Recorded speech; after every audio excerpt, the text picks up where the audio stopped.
Okay, so we're going to do another two-tailed video for this this last one, except different outcome this time, and it'll be a negative z one. So last time we had a positive z, so we're working on the right-hand side, right? It was a two-tail because it's a not equal to.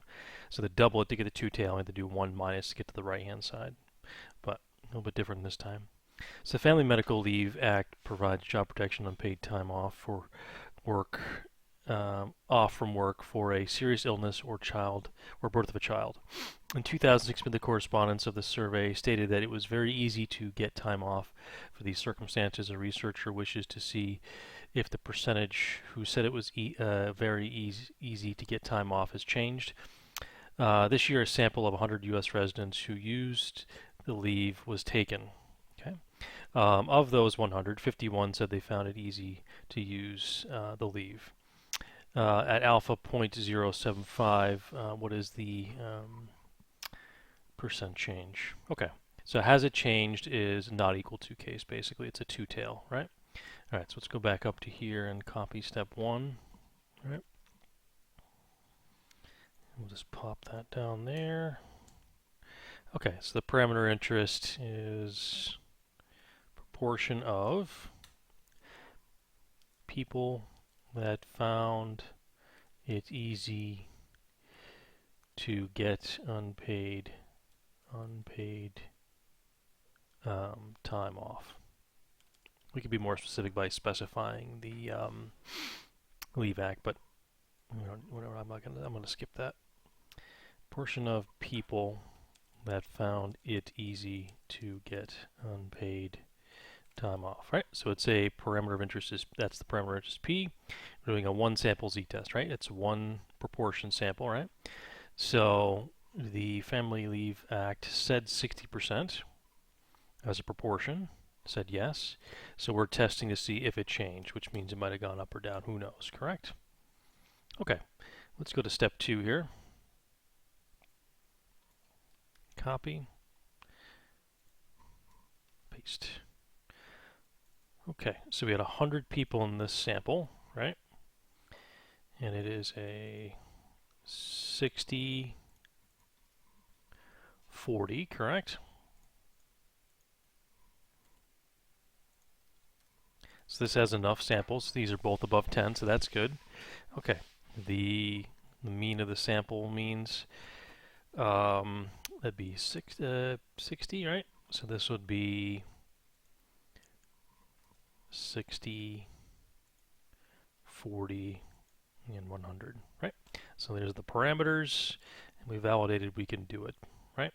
All right, so step 1, what are we doing? Step 2, can we do it? What's the parameters? All right, step 3 is actually doing it. Okay, so we're going to go to here.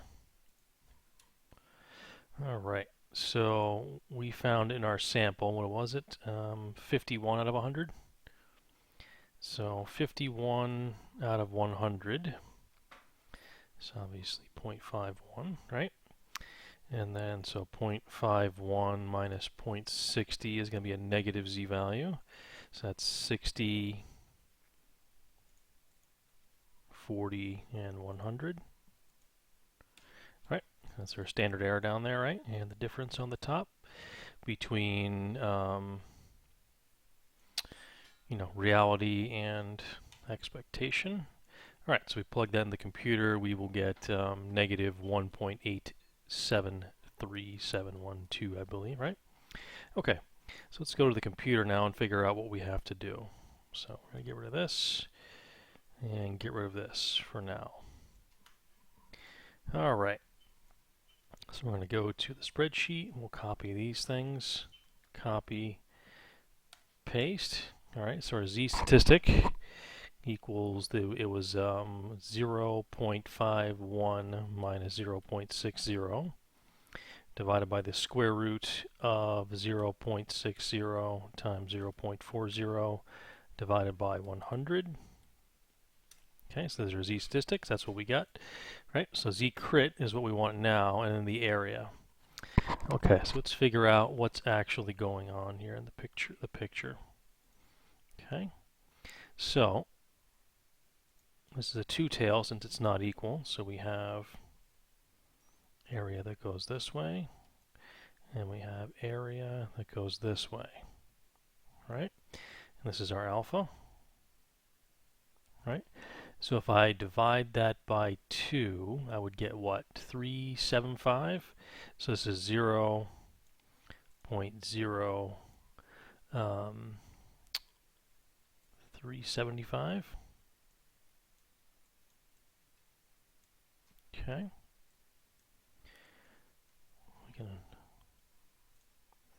So we'll just put alpha here, right? So that was 0.075. So take that, divide it by 2, right? Alpha divided by 2, right? That's what we get there. Okay, so we get that there, and this is 0.0375. Okay, so this is half alpha, this is half alpha. So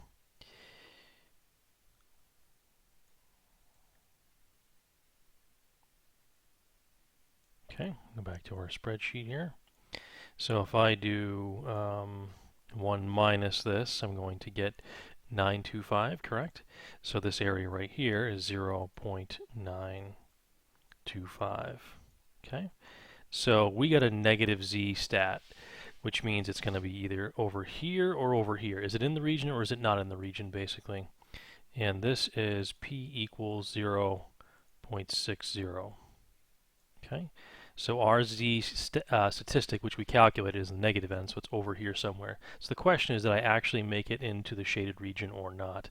So let's figure out what z critical is first. Okay, so z crit is normal dot inverse, right? 0.0375 comma 0 comma 1, and I get there, negative 1.78. Okay. So if I go back to negative 1.78, so this is z critical, right, is negative 1.78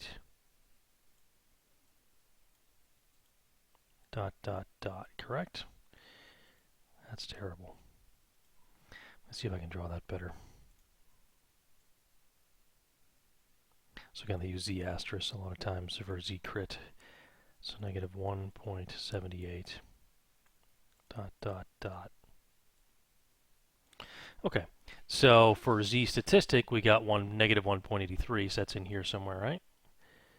So z stat, right, z stat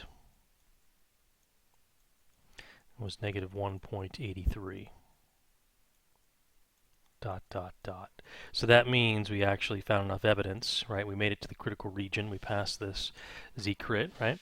So we actually proved there's enough evidence, or we found enough evidence basically to say the null hypothesis is false. Because otherwise, if you're in this region, right, you're a typical sample. You've not found anything that varies all that much. The question is, what is the area over here? Okay. So we want to do normal dot distribution, right? Put that z value in, comma 0, comma 1, comma true.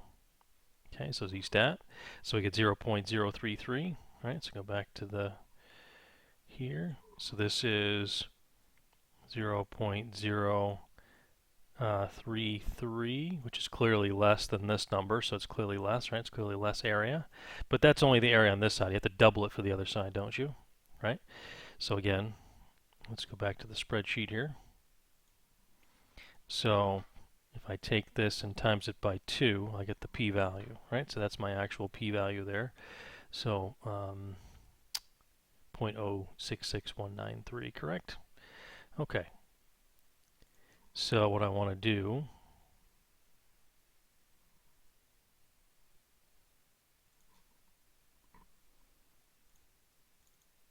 yeah, this is right. 2 times that, right?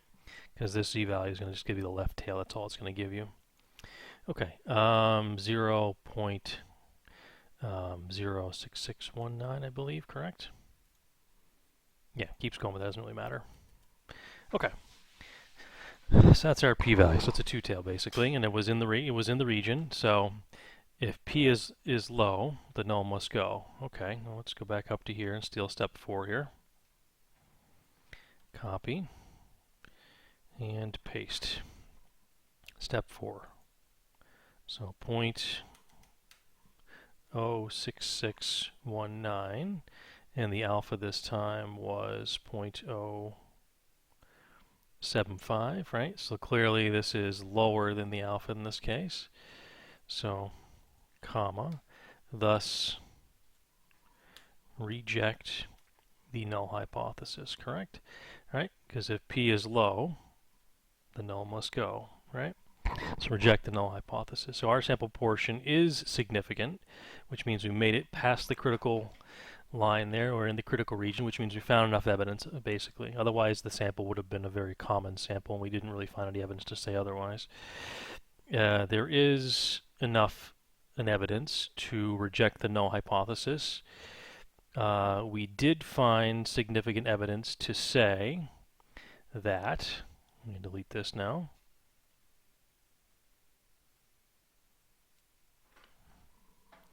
So we then refer to this, to what we found before.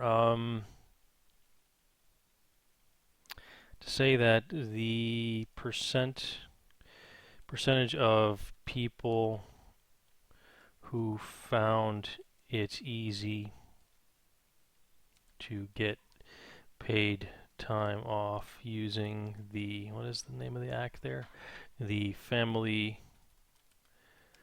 and Medical Leave Act has changed since the year 2000, right? So we're doing a sample in this year, and 2000 is obviously many, many years ago, so clearly it has changed essentially. Okay, all right. So that's so this is one where we actually found enough evidence, whereas the previous one we did not find enough evidence, right? This one we had to double, and this one we had to double because it's a two-tail, correct? Because not equal to is a two-tail. The only difference is this is a negative z, so it's the left tail, so I just have to do the normal distribution, right, for a negative z. This one is a positive z, so it was the right tail, correct? So when I figured it out, it was a positive z over here, right? Come on, pen. It was a positive z over here, right? So therefore, I had to do 1 minus to get this answer over here, because otherwise, if I just do the normal distribution for the z, I would get this area, which is not what I want, so they do 1 minus to get it. So pay attention that the z statistic that you calculate is a left or right tail. Either way, you have to double it to get both, you know what I'm saying, in a two-tailed test, but, you know, to calculate based on the z that you have, you got to realize what side of the line it really is on.